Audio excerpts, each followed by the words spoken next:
December 15th through Sunday, December 21st. So our last week before Christmas, and we start off on Monday, December 15th with the moon in Scorpio. So there's a lot of planets in water signs, and we know that there's like a grand water trine going on most of the month that's going to make us very emotional, but it can make us very creative, and it can make us super psychic. Okay, so we want to pay attention to feeling. You always hear me saying this because I think that it gets so easily avoided or overlooked or disregarded as who knows, what the watery feeling's trying to tell us, but please take note of it.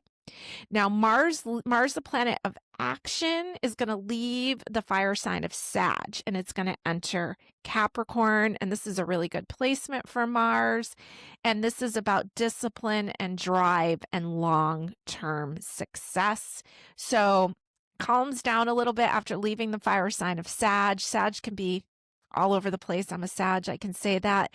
We can be a bunch of different, circus tents that we got going on. So we get a little bit more grounded as Mars moves into Capricorn. It's going to stay there till January 23rd.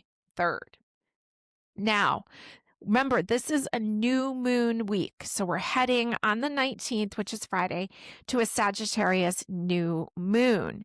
So Tuesday the 16th, the moon continues in the sign of Scorpio. It'll be opposite Uranus in the later degrees of Taurus. And so there's a lot of emphasis on money, your money, other people's money.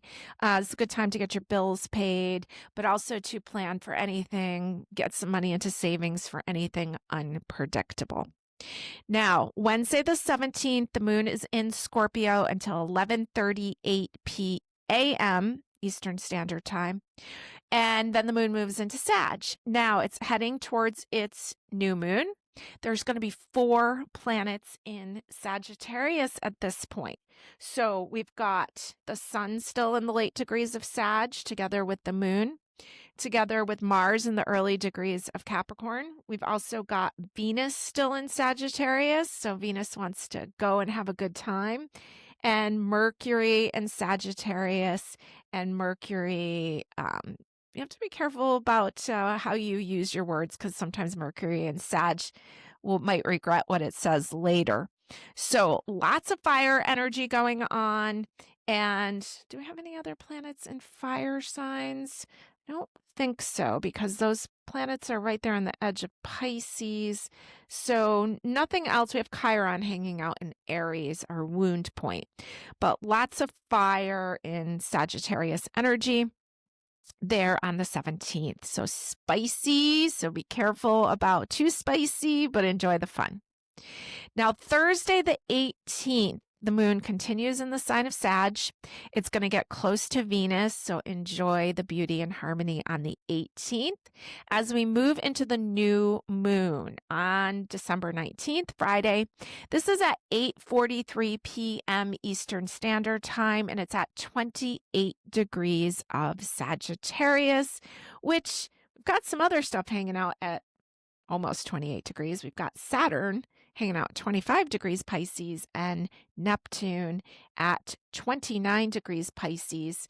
So remember, that's squaring each other. Sag is a mutable sign, Pisces is a mutable sign, and they make a 90-degree angle.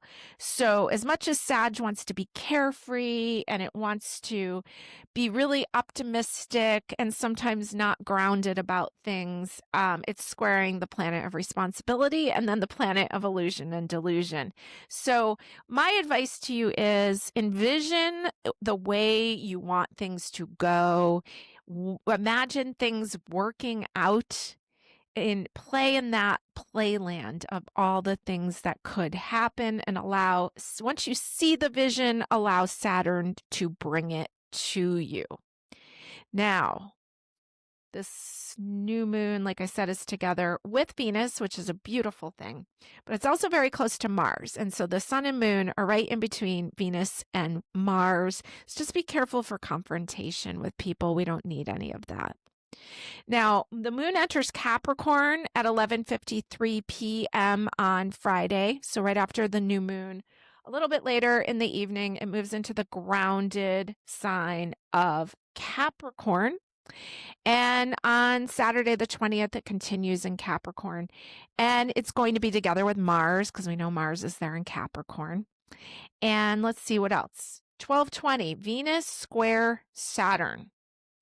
Venus at 25 degrees Sagittarius is an exact square with Saturn, 25 degrees of Pisces.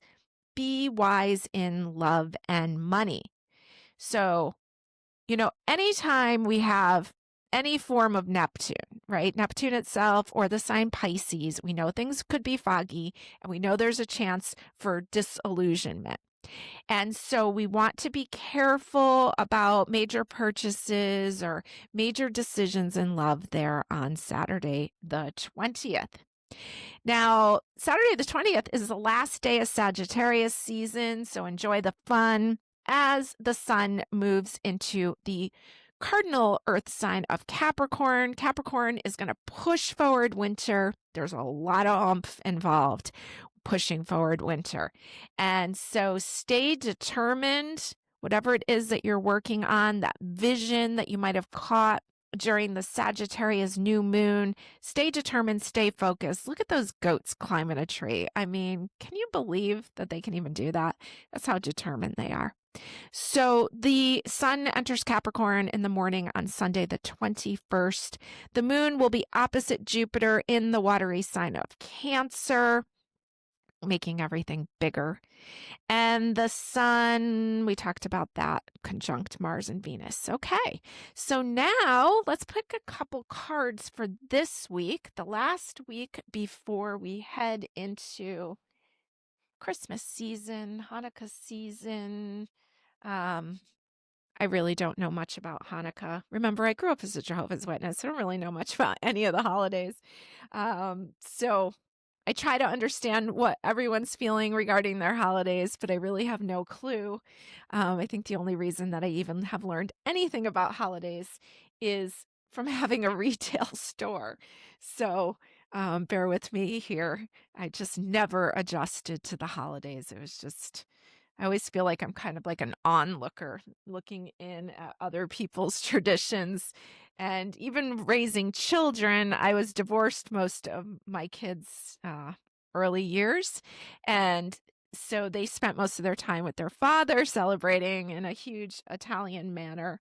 And I would just get a few days off. So, yeah, maybe someday that will change. Maybe someday when I have grandchildren, that'll change. All right, so now let's see what your cards are for the week here. And your first card is the Seven of Pentacles. This is from the Star Tarot, which is so pretty. Thank you, Ginger from Bohemian Gypsy in Florida. You mailed this to me one year as a gift, and it was a really great gift because I had never worked with this deck. I'm not sure how you knew that, but I never had, and it's really beautiful. So Seven of Pentacles, seven to me is about like overcoming obstacles, and Pentacles is anything of value. And so something's building here. Usually Seven of Pentacles almost looks like somebody working on a compost pile. So we know something is building. I love all those horses in the sky. We know we're heading into the fire horse New Year, Chinese New Year. So something of value building, lots of love in the heart, a lot of joy. And it kind of reminds me of what I was saying about getting that vision, because those horses up there just feel like a vision. And so getting clear on what your vision is with that Sagittarius new moon. Sagittarius, you've heard me call the time traveler, and we can get glimpses of things. And once we get that glimpse, then I feel like we can actually work towards it and attain it. So you've got this vision, and now the Pentacles comes in, and we can actually move towards attaining that, especially as Mars moves into Capricorn, the sun moves into Capricorn. Here's the Mary Lude. I'm not familiar with what that is, but it's card number 2, which is the High Priestess. And so we have, it's interesting, she's wearing like this mask. Let's see if the book tells us anything about that, but we know it's watery Cancer energy. with the high priestess showing up.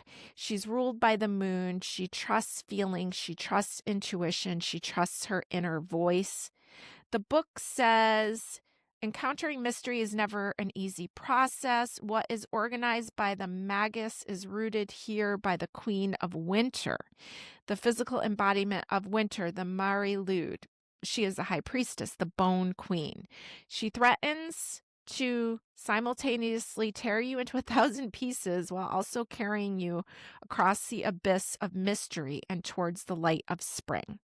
The Mari Lud is a Welsh midwinter custom of Buridic battle, where the skull of a horse atop a white robe is animated and carried from house to house and pub to pub. She is paradoxically fabulous and terrifying all at the same time. I love that. She's the divine feminine, terrifying and